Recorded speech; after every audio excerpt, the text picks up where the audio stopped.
Welcome to the Escaping Extinction podcast. Today we're talking with Paul Holthus. Paul is the founder of the World Ocean Council, the global blue economy business and investment organization, as the International Business Leadership Alliance on Corporate Ocean Responsibility. Paul's held senior positions with the UN Environment, IUCN, the Nature Conservancy, and other international organizations. He's worked in more than 30 countries across industry, NGOs, and government on practical ocean sustainability solutions. During this conversation, we explore the challenges facing our oceans, such as pollution and climate change, while also discussing potential solutions. Given Paul's breadth of experience, I found this conversation really insightful, and I'm sure you will too. So let's jump in.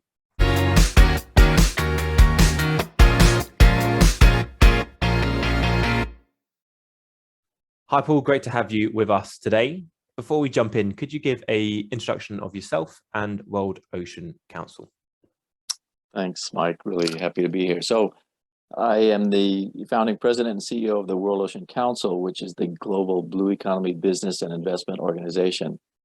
And what we do at the World Ocean Council is really bring together all of the ocean industries, as well as the investment community. So shipping, fishing, aquaculture, offshore oil and gas, offshore renewable energy, ports, cruise tourism, etc., to work together and to collaborate on business implementation of ocean sustainable development. Super, thanks for the introduction. So given the release of documentaries such as Netflix's Seaspiracy, it feels like oceans and their importance to our planet are starting to get the attention they need, particularly from a consumer public perspective. Given your experience, what do you see as the greatest threats to our oceans? Yeah, well, there certainly are a lot. So the oceans are really changing and they're under a lot of pressure. They provide a whole range of goods and services for society, for humanity. And those are, a lot of those are based on economic activities that provide maritime transport for a lot of the goods that we have so that we can have them more cheaply and more widely available. So 90% of global trade is via the ocean. Submarine cables, something people don't think about a lot. 98% of internet traffic is via submarine cables. Offshore energy, so oil and gas, and that more and more renewables, especially wind energy, are part of the global energy picture. Cruise tourism is a major part of the use of the ocean for recreation, as well as then coastal recreation, all kinds of activities. Ports are the connective hubs for the entire global economy. The major ports of the world. That's how we get all of those products moving around the globe. So all of these activities, and I would add then, thinking of Seaspiracy, then fisheries and seafood and aquaculture, which is now more than 50% of seafood comes from fish farming. So all of these economic activities, though, also have impacts associated with them that create threats to ocean ecosystem health and productivity. Specifically, there are a range of sector-specific impacts, such as oil spills from shipping and oil spills from offshore oil rigs would be one of the most publicly visible and devastating direct impacts from a specific economic activity. But there's a lot of cross-cutting multi-industry impacts to the ocean that creates threats to biodiversity and ecosystem function. And these are things like the spread of invasive species from the vessels and other movement of other kinds of infrastructure around the world due to various ocean industries. There is the noise issue, so sound in the ocean from shipping, from construction, from virtually all activities in the ocean create a sound impact that's increasingly understood as very pervasive. So there's a lot of these cumulative, multi-layered impacts from a range of industries, and that's a lot of what we work on at the World Ocean Council. And then, of course, there's the plastics and marine debris that mainly come from land-based sources, but also come from seaborne sources from shipping and other uses. One of the large ecosystem impacts is also associated with the harvesting of fish, depending on which kind of technology and methods are used. And this was a big focus of that recent documentary that got a lot of people's attention. So all of these things add up to a range of impacts and threats to the health of the ocean. And this is all overlain with the planetary level changes from climate change that are affecting the ocean by making it hotter, making it less oxygenated, and making it more acidic. And so the ocean, even without the economic activity, would be suffering from these global changes. And in relation to that, at the same time, the ocean has this important value and role in being the major carbon sink for the planet. So the biggest single natural process for taking excess carbon, excess CO2 out of the atmosphere is the ocean. And so that's both an opportunity to maintain and enhance that, and a concern if anything affects the ability of the ocean to play that role. We're exacerbating our carbon problem. Yeah, absolutely. And on the climate change front, I'm conscious that a lot of people look at kind of the larger species within the oceans and dolphins, whales, and so forth, but it's often the smallest creatures which have such an important impact, such as phytoplankton. How important are phytoplankton to our marine ecosystems, and what are the biggest challenges they face? Yeah, so phytoplankton refers to then the plants, the microscopic plants that are floating in the ocean, and this is huge numbers and volume of phytoplankton that move around. They move vertically. It's the biggest animal migration. If you look at the zooplankton and that feed on the phytoplankton, the largest movement of animals on this planet are when the zooplankton that move from deeper water to shallower waters, depending on the time of day. So the phytoplankton that make up the base of this huge food chain account for an enormous percent, 50% or more of the oxygen that's produced through the photosynthesis of the phytoplankton. These then form the phytoplankton form the basis for one of the main roles of the ocean in absorbing CO2 through that plant growth process in the ocean. And one of the main avenues for enhancing that, for improving and increasing ocean CO2 sequestration, is by carefully, with good science and monitoring, augmenting the ability of the ocean to have the phytoplankton blooms that can then sequester the carbon, and as the phytoplankton die and drop into the ocean depths, the CO2 in them goes down to those depths as well. So it's a major ocean sequestration process that can be enhanced, and certainly needs to be the naturally occurring levels need to be maintained by ensuring we've got a healthy ocean that allows that process to continue. Absolutely. And leading on in terms of looking at carbon and putting a price on carbon, I'm conscious that land-based natural ecosystems can get funding for regenerative projects through the carbon markets. But when looking at ocean-based carbon projects, they're very limited at the moment to predominantly mangrove forests. Do you envision a broader marine-based habitats benefiting from the carbon markets, or potentially even new market mechanisms being created in the future to support marine-based habitats?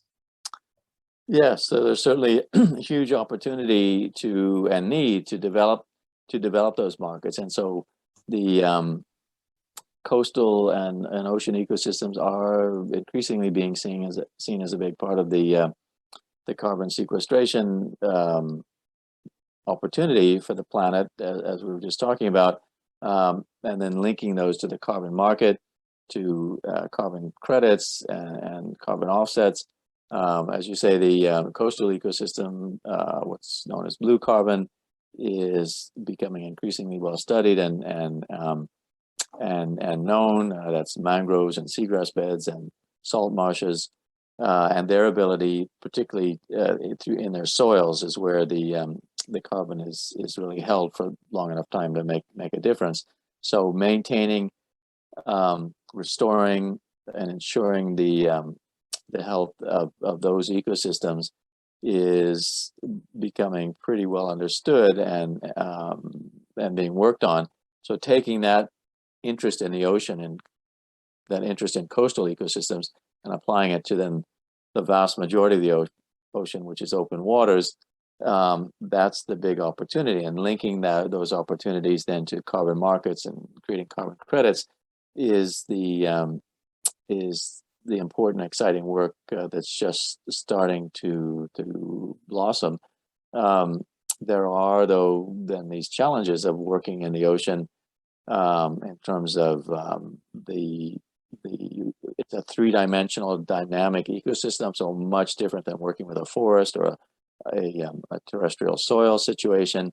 A lot of variables, a lot of unknowns that need to be addressed in determining what amount of carbon is being sequestered, how long it's being sequestered for. So having very rigorous, carefully designed monitoring and reporting programs are really important to how well we can ensure that carbon sequestration and creating credits, carbon credits that go into a carbon market. It's critical to link in that data, that science, that monitoring to make that all viable and verifiable. The other thing I'd say is that there's the opportunity is huge, though, and important, that if we're going to have enough carbon sequestration to make a difference in over the rest of the century, the ocean piece has to be figured out. Market mechanisms, engaging the business, the entrepreneurs, the technology development, the innovation that's needed. Again, good, careful science and monitoring and independent evaluation, but to really get the number of the amount of carbon sequestration and the amount of carbon credits into a carbon market that recognizes and can use the credits coming from ocean carbon sequestration is just really an essential part of what needs to happen as soon as possible. Absolutely. And I'm conscious that WOC does work in this and you run a roundtable. Could you potentially share more around the work you're doing at the moment, and also some of the new methodologies and new projects being developed, such as seaweeds, for example, that are looking to create new methodologies for sequestering carbon based on marine-based habitats?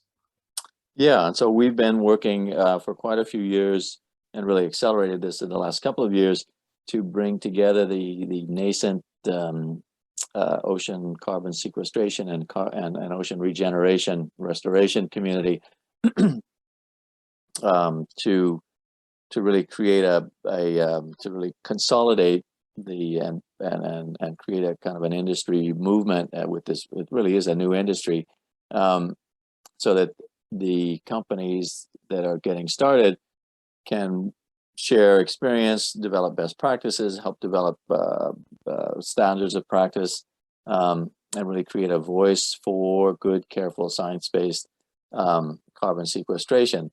There are, as you're saying, there's a number of different pathways, as they're called, for sequestering carbon. We've talked about the phytoplankton enhancement side of things. There's also, as you just mentioned, the macroalgae, so fast-growing algae, kelp, and other kinds of algae that then take up carbon through their growth. That carbon can be taken out of the system over the longer term by either harvesting it, bringing it on land and using it for various purposes, creating products, usable products, or by focusing on growing it and then sinking it, having it go down to the lower ocean, deeper ocean depths, where it's out of circulation essentially. And this is a natural process that's happening already. And so again, like with the phytoplankton, the opportunities to regenerate ecosystems, but then also take that plant growth and sequestered carbon out of circulation. There's alkalinity enhancement techniques, which really create the opportunity through chemical processes to reduce the level of CO2 in the atmosphere and bring it into the ocean, and then have it sequestered through mineralization processes. And so these are all being developed and explored by a range of research and development and entrepreneurial efforts. And what we're doing through the World Ocean Council, through our ocean regeneration and carbon dioxide removal roundtable, is really bringing those efforts together, as I say, to help share the experience and get them more in contact with the investment community that's increasingly interested, or some parts of the investment community interested in this whole opportunity for financing carbon sequestration. So there's a big job of raising awareness in the investment community. So we're trying to help bring investors into contact with these ocean carbon removal enterprises that are getting going, and really help build, as I say, build an industry and really create the voice for careful, responsible, science-based carbon sequestration in the ocean. Absolutely. And before diving into the role of business in terms of growing this market, I'm also conscious that a lot of these habitats, such as kelp forest, provide a ton of other services beyond just carbon sequestration, such as preventing tidal surges and other defenses from other valuable services alongside that. Alongside, for example, mangroves, which have been proven to be a more cost-effective way to protect against tidal surges and other impacts from storms versus man-made structures. So I'm wondering, do you see there's a market for potentially new assets or new projects which focus not just on the carbon, but on the broader ecosystem services these habitats provide as well? Yeah, and this is really an important part of what of linking the role of the private sector to ocean and coastal ecosystem conservation and restoration and maintenance. So the idea of what's now called nature-based solutions, particularly in adaptation and resiliency, as you mentioned. So mangroves and coral reefs and other ecosystems that either physically reduce the impact of storm waves, storm surges from hurricanes and typhoons and cyclones, and the flooding that comes with that. So all of these kind of green infrastructure buffer systems really play an important role, and that's really, and there's been a significant documentation of that economic value to maintaining and restoring those ecosystems, to take pressure off of and reduce the need for the hard structures, the human built structures that are employed for those coastal protection services. There's the role, and many of these ecosystems, of course, have numerous roles. So seagrass beds, mangroves in terms of nurseries for fisheries, filtering out freshwater influx and pollutant influx into ocean waters. There's oyster reefs that the oysters as filter feeders filter out a lot of things out of the water. So restoring oyster reefs in many parts of the temperate world has become an important effort these days. So these ecosystem benefits can also be monetized, and the efforts to restore and maintain them then create an ecosystem credit for marine ecosystems to feed into a marketplace. And these benefits and credits could interface then with carbon benefits and carbon sequestration benefits and credits. So there's some very interesting marketplace developments that really then can help create the financing of the restoration and maintenance and conservation efforts, and really giving that value to to that work to ensure we've got those healthy ecosystems in the face of all of these threats that we started out by talking about. Absolutely, and we'll touch on it a little bit later around the 30 by 30 initiative, but it feels like these market mechanisms could provide a great source of finance to do these restoration projects and ensure that we can continue to preserve these habitats into the long term using the revenue generated from the sale of these carbon credits or broader ecosystem credits. Now, onto the role of business and investments. I'm conscious that because a lot of these new initiatives focusing on new ways to sequester carbon in the oceans are quite novel and as a result quite costly.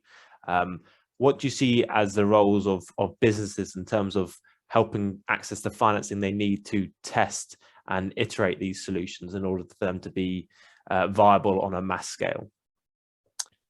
Yeah, so there's really and this is a lot of the challenge here is the scaling issue that you just mentioned. So how to have these solutions tested and put to work, and then the investment and support of the private sector in partnership for many of these issues and opportunities in partnership with in terms of finance with, say, the multilateral lending institutions such as the regional development banks like the Asian Development Bank, the Africa Development Bank, etc., the World Bank at a global scale, and then those segue in, or those are intergovernmental constructs, and so then the intergovernmental side of things as partners, and for example, particularly with the climate change adaptation, coastal structures and adaptation, and nature-based solutions, the Green Climate Fund becomes a key partner in that. On the biodiversity side, and the Global Environment Facility has a key role in funding efforts that support the implementation of the Convention on Biological Diversity.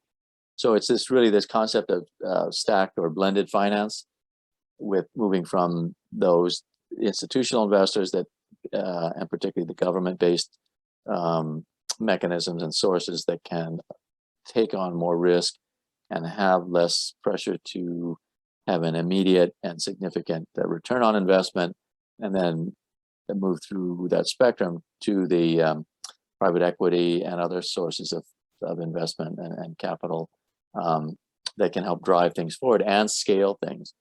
So to take the example of coastal adaptation and resiliency in the face of extreme weather events related to climate change, that individual projects in, for example, one small island state will be of a very important need for that community, for that country, for its economy, and for the businesses that operate in and out of that, say, that port and are dependent upon that coastal infrastructure.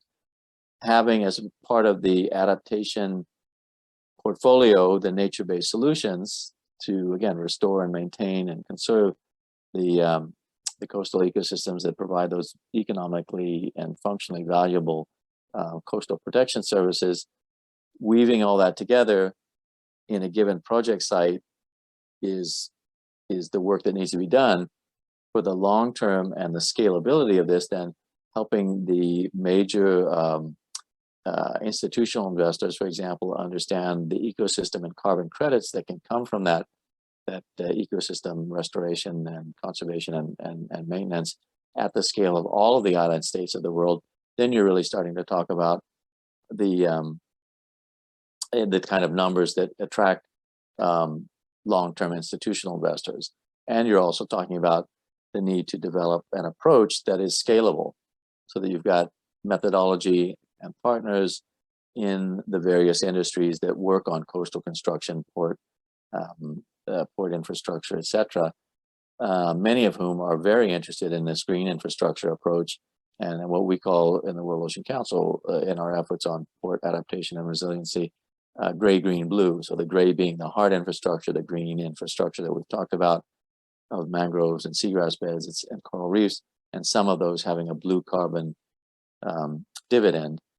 So the creating that mix and getting in the investment community to help drive it forward really creates the financial involvement that can support then the credits and marketplace application of those ecosystem benefits that we were talking about.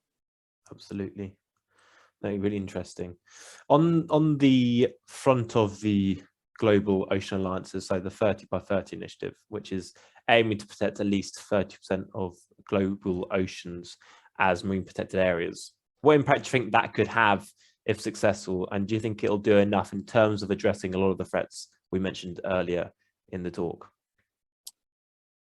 Yeah, this movement towards more protected areas globally, land and sea, is really gathering momentum. And I've personally been involved in early in my career as a field scientist involved in undertaking field surveys of coral reefs in Southeast Asia and all around the Pacific, and helping identify marine protected areas and write marine protected area management plans. That's an area I'm very involved in and familiar with.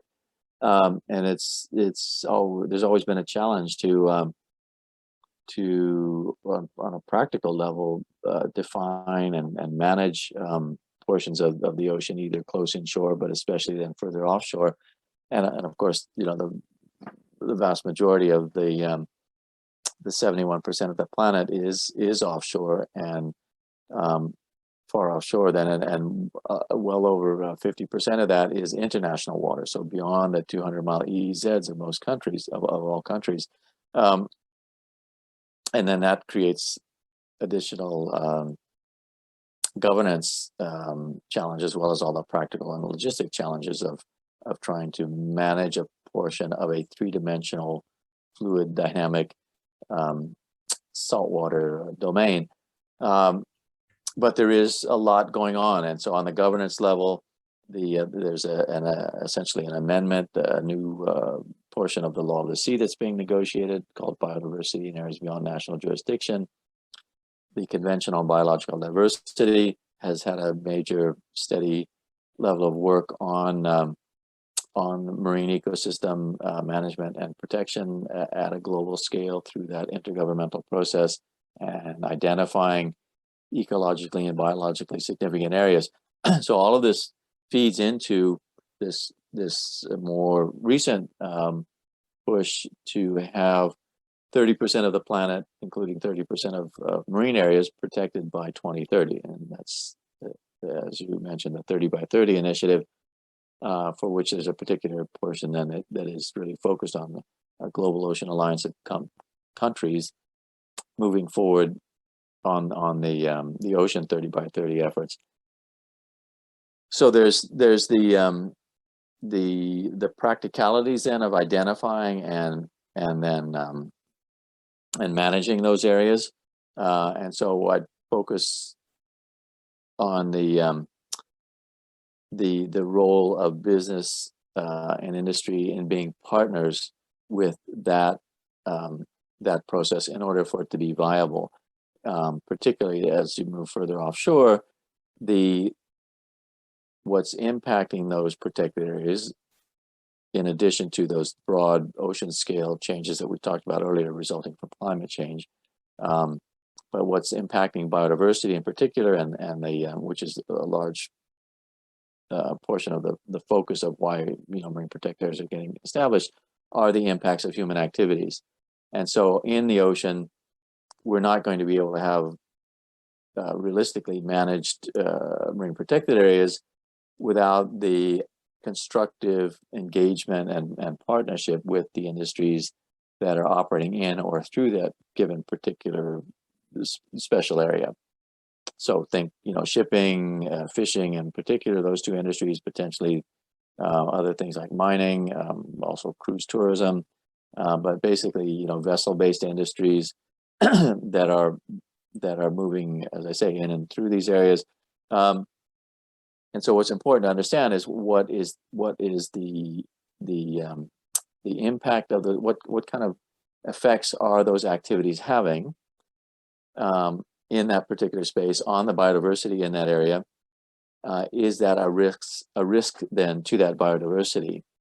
And so we can then really work with companies and industry to be documenting and having independent verification through satellite imagery and maybe in situ, monitoring sensors that are deployed in these special areas to really back up a level of reporting that the industry undertakes. And a lot of these kinds of things are already in place for shipping through the International Maritime Organization, the IMO, through rigorous standards and reporting mechanisms.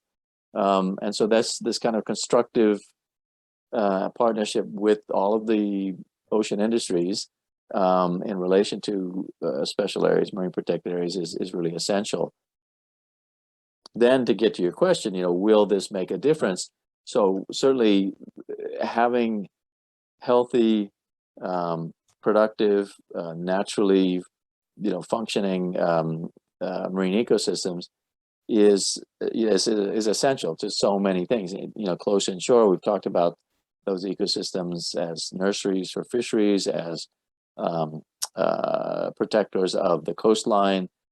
Further offshore, there's this what's called the biological pump of the phytoplankton moving up and then going back down, and then those that die that then take carbon with them and sequester. You need a healthy marine ecosystem for all of these natural services to function.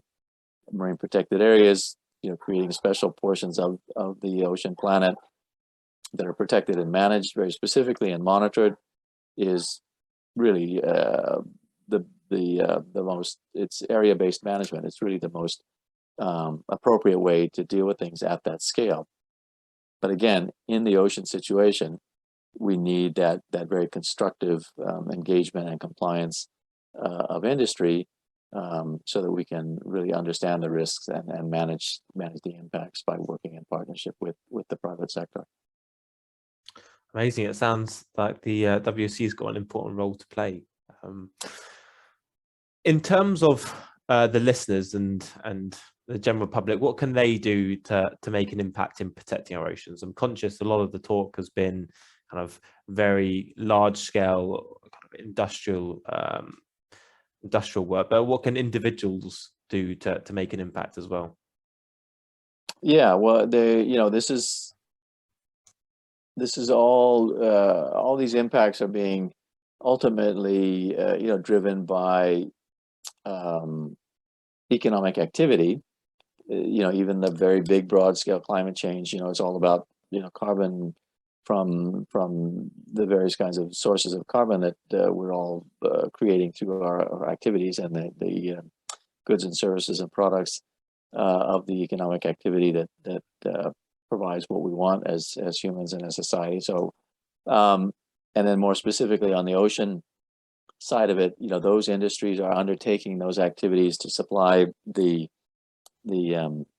as I was saying earlier, the transport, the energy, the recreation, the food, that we want from the ocean.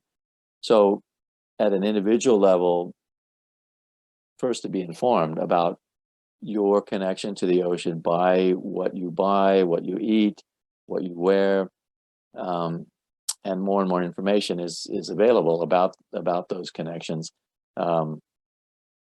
in terms of carbon impacts and ocean impacts. So being aware of your connection to the ocean, there's a lot of great NGOs and government agencies that provide opportunities for individuals to get involved in conservation efforts, field projects, the beach cleanup efforts, citizen science efforts along the shoreline or out in the ocean. If you're a boater or a sailor, great opportunities to collect and share data. And so that's there's a lot of opportunities out there that people can get involved in directly. I would say to connect it up back with the main areas we've been talking about in terms of industry activity and business activity would also be to think about which companies benefit from your role as a consumer, and so one of the most direct consumer-facing activities from the ocean would be, one is seafood, what seafood you buy and consume, either at the restaurant level or at the retail level. Secondly, in terms of recreation, so which tourism, cruise tourism, resort tourism you get involved in. So some companies are more progressive and proactive than others. So you should be doing the research and, again, informing yourself and asking the questions. When you buy seafood, when you book a cruise, and even more broadly now, they're becoming it's becoming more available to have information on the climate and or ocean relationship of different products, so that you can kind of look at that supply chain and really get a sense of what your impact as a consumer is in relation to the future of the ocean. Super, I think that's really useful. And to finish off, how can listeners learn more about World Ocean Council?